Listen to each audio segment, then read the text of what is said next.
ကဘာသာရေးကိုယ်ကွယ်တာနဲ့ဘုန်းကြီးကိုယ်ကွယ်တာမတူဘူးအခုလက်ရှိတုံးမြန်မာနိုင်ငံဘုန်းကြီးကိုယ်ကွယ်သူကိုများနေတယ်ဘာသာရေးကိုယ်ကွယ်ရမှာတော့ဗုဒ္ဓဘာသာကိုယ်ကွယ်မှာဗုဒ္ဓဘာသာမှာဝိနည်းတုတ်တာပြီးတယ်မှာဆိုတဲ့စီမင်းစီကိုင်းတွေအကုန်ရှိတာပြီသားဒါနဲ့လေခင်ဗျားတို့ကဘာသာရေးထက်ဒီပုဂ္ဂိုလ်ကိုမြင်ပြီးတော့ဘာသာရေးမှာလမ်းပြောက်တယ်လူဤအကြိုက်ဆယ်ကာလိုက်လဲမလိုက်တခါရှိခဲ့ပါမူကြီးစွာရန်သူဆွဲမှတ်ယူပြီးတယ်လူအဖွဲ့စည်းလူပတ်ဝန်းကျင်လူအတိုင်းဝိုင်းတော့ဟန်ဆောင်ကောင်းတဲ့ဒီလိုလူမျိုးတွေကကြောက်စရာအကောင်းဆုံးပဲဗျကဲအခုလူကြီးအကြိုက်ဆဲကလိုက်လေဆိုတဲ့စကားပုံကအမှန်တကယ်တော့သူတို့ဘောမတွေအတွက်သူပြောတယ်လူကြီးအကြိုက်ဆဲကလိုက်ဘူးဆိုတော့ခေါင်းစဉ်နဲ့ပြပေးလိုက်တယ်ကျွန်တော်တို့ဝေဖန်မှာကမောင်မောင်ကိုမကြိုက်လို့ဝေဖန်မယ်ဆိုရင်မောင်မောင်ဘယ်နေရာမှာမဟုတ်တဲ့စကားကိုလောက်ကြံလီတယ်ပြောတယ်ကလိန်တစ်ပြောတယ်မှားနေတဲ့အရာကိုမှန်တယ်လို့ပြောတယ်မှန်နေတဲ့အရာကိုမှားတယ်လို့ပြောတယ်ဒါကြောင့်မလို့မောင်မောင်ဟာဒီလိုမျိုးမှားတယ်ဘယ်ဘောမှထောက်ကြရဲတယ်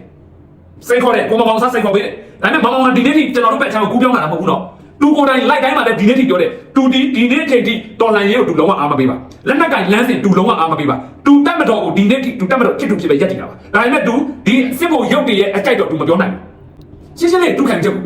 က်ကိုသူလူလူသားသားချပြထားတာလေသူတို့အတွက်အကျိုးများမရှိရင်အလဲကားရတဲ့လေကိုတော့အင်အားစိုက်ပြီးရှူဖို့ဝင်လေးတက်တဲ့လူမျိုးတွေအဆောင်ရကောင်းတယ်ဗျဟန်ဆောင်ကောင်းတယ်ဆိုရင်မောင်မောင်ကဘယ်နေရာမှာဟန်ဆောင်ထားလဲ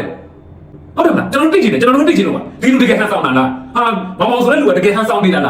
းဒါမှမဟုတ် तू ကအမှန်ကိုပြောနေတာလားလူတယောက်ကဆိုကြပါစို့ဗျာမကောင်းတာကိုတက်တက်လုံးထောက်ခံတာဒါပေမဲ့အတက်ရွယ်ရလာတယ်စဉ်းစားနိုင်တယ်တော့တွေးတောနိုင်တယ်အမှားအမှန်ကိုခွဲခြားလာနိုင်တယ်ဟောငါတက်တက်လုံးထောက်ခံလာတဲ့အရာကြီးကမှားနေပါတယ်ငါမှန်တာကိုပဲပြောတော့မယ်လို့လုံးဝမရှိဘူးလား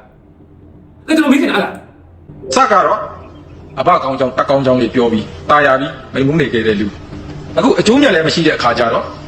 အမကောင်းကြောင်အမေကောင်းကြောင်လေးလှည့်ပြောရတာလူပိန်းကြိုက်ပြောတယ်ဆိုတာအရန်ကိုလွယ်ကူတဲ့အလုပ်ပါဗျလူပိန်းကြိုက်ပြောတာလွယ်ကူတယ်ဆိုလို့ရှိရင်မောင်မောင်ပြောတဲ့စကားမှားနေတာဘယ်နေရာပါလဲထောက်ပြလိုက်ပေါ့လူပိန်းတွေနားလည်အောင်လို့ကျွန်တော်တို့လူပိန်းပါဟုတ်ပါတယ်ကိုမောင်မောင်ခုပြောနေတဲ့စကားတွေကိုမှန်ပါတယ်လို့ကျွန်တော်တို့အားပေးနေတယ်မှာကျွန်တော်ကိုယ်တိုင်လည်းပါပါတယ်ဟုတ်တယ်နော်အဲ့တော့မောင်မောင်ကလူပိန်းကြိုက်ပြောနေတယ်ဆိုရင်မောင်မောင်ဟာဘယ်နေရာမှာဘယ်လိုမျိုးလိန်ညာလှည့်ပြားပြီးတော့လူပိန်းအကြိုက်ပြောနေပါတယ်လို့ပြောရမှာကျွန်တော်တို့အမြင်ကတော့မောင်မောင်လိန်ညာလှည့်ပြားတာတခုမှမတွေ့ဘူးတဲ့စစ်တပ်ထောက်ခံတဲ့ဒီဘောမှာအတိုင်းဝိုင်းနေတယ်ရောပေါ်ထုတ်နိုင်တာပညာတတ်တွေရုံပါရဲ့ခင်ဗျားတို့သိထားရမှာသာသနာမပြောနဲ့ကဘာကြီးအောင်ပြတ်တယ်သူတို့အတွေ့သူတို့အမြင်နဲ့ပေါ့ဗျာလူမရဲ့စကားကကြိုးတာတယ်လို့ထင်ရပြီပဲပညာတတ်တွေရုံမှရင်သာသနာမပြောနဲ့ကဘာကြီးအောင်ပြတ်တယ်ဆိုရင်ပညာတတ်ရုံမှလို့ပြတ်တဲ့ကဘာကျွန်တော်မှတ်မိတယ်တော့မရှိဘူးစာတတ်ပြီးပညာမတတ်တဲ့သူတွေရုံမှလို့လားရှိတယ်မတူဘူးနော်အတိတ်ပဲမတူဘူးနော်ပညာတတ်တွေရုံမှလို့ကဘာပြတ်တယ်ဆိုတဲ့တမိုင်းကျွန်တော်မကြားဘူးစာပေထဲမှာလည်းမတွေ့ဒါပေမဲ့စာတတ်ပြီးတော့ပညာမတတ်တဲ့သူတွေရုပ်မှန်ရင်လားလောကကြီးပြည့်စည်တာပဲကြားဘူးလေစာပေထဲမှာလည်းတွေ့ဘူးလေဟုတ်တယ်နော်ကျွန်တော်စာတတ်တိုင်းပညာတတ်တာမဟုတ်ဘူးနော်ကျွန်တော်တို့တွေကအမှားမှန်ပဲကြည့်ရမှာလေဟုတ်တယ်မလားတကယ်တမ်းတော့ပြင်းထန်တဲ့အစိတ်နဲ့တူတယ်ကျွန်တော်တို့ကပုပ္ပေစကတပုံညတာရှင်းဖို့ရဲ့ကောင်းမှုလေးတွေကြောင့်လူဖြစ်လာခဲ့တာဒါပေမဲ့ဒီလိုလူတွေကလူတာဖြစ်တာလူနဲ့မထွက်တမင်းစားတယ်ပေါ့ဗျာရှင်းပြောရရင်တော့အဲ့ခွေးကြိုက်တာပုံနာတယ်ပေါ့ဒါမျိုးပါ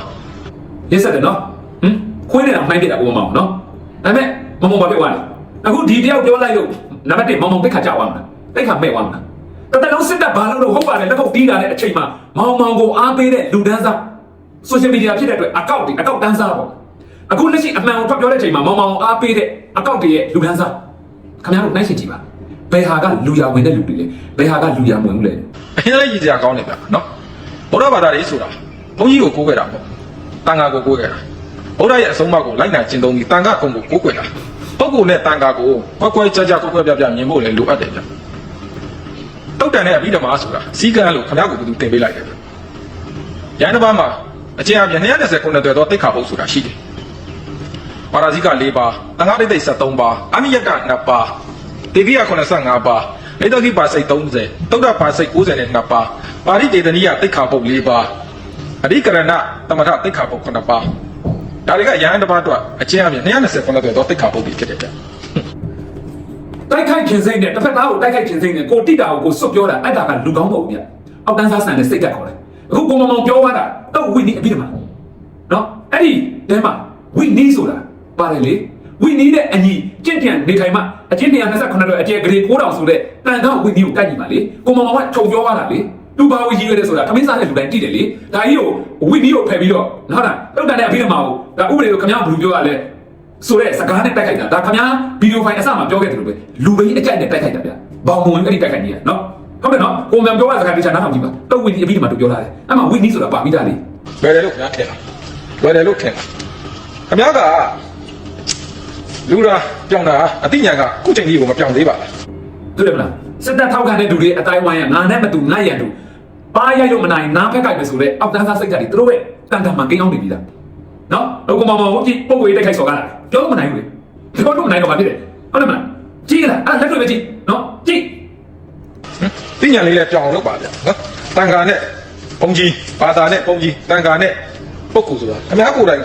ဂဂနတနဲ့ကွက်ကွက်ပြပြမတီးပေးတဲ့ပဲမနဲ့ဘုရားဘာသာတွေကိုဝေဖန်တိုက်ခိုက်လုံးတာတော့ညွန်စရာရအောင်ကောင်းနေဗျာနော်